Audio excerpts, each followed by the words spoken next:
Good morning. Your latest edition of Good News, Bad News. Good news, it's Friday. We made it, sort of.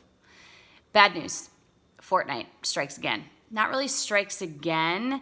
This has been happening, or I'm assuming has been happening, but now we have an actual news story to put with it, which I feel really bad for the victims, but gives us a really good teachable moment to share with our kids. So I encourage you all to share the story with your kids, whether they play Fortnite or any other game, because it's not just Fortnite. It's a really good teachable moment for a couple different reasons. So what happened on Fortnite, there's a component to Fortnite where you can do in-app purchases, right? So you can upgrade different things, you can purchase different things, and this kid was totally hustled and bamboozled with this person that he was playing Fortnite with, and he said, "Hey, dude, give me your password, and if you give me your password, then I'll hook you up with a whole bunch of skins," which is an upgrade type thing in Fortnite. Okay, so this kid was like, "Yes, skins are a thing."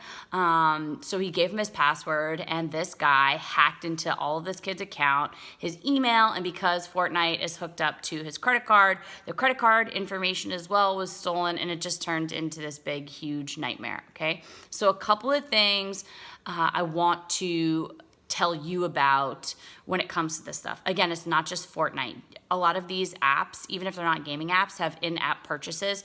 So this brings me back to one of my biggest points to parents. I said this before in an earlier vlog. Someone said to me, if you could teach us or tell us one thing to do, because this is kind of overwhelming stuff. So if there's one thing you could have parents do, what would it be?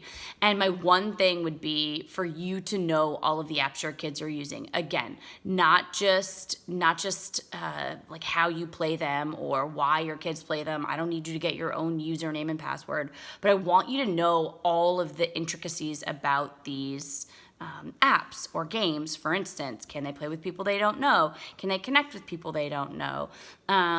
Is there a way that you can make your stuff private? Are there in-app purchases where a credit card is linked to this stuff that could potentially is vulnerable to attacks, or is vulnerable to your kids' information getting breached or shared, whether it was voluntary or not? So I want you to know about these things, because I guarantee you a lot of parents whose kids are playing Fortnite don't know that there is a purchase component to it as well. So something that I obviously would want you to be aware of if your kids are using apps in general, specifically, I guess, Fortnite for this instance. So check out this story below. Definitely a really good one to like slip under your kid's door. My dad used to do that from time to time. Or for you to just chat about with your kids that, look, this stuff can happen. Definitely don't share your password. By the way, that's a thing, right? That's a thing for kids to be like, I trust you so much. Sure, you can have my password. I know you wouldn't do anything with it.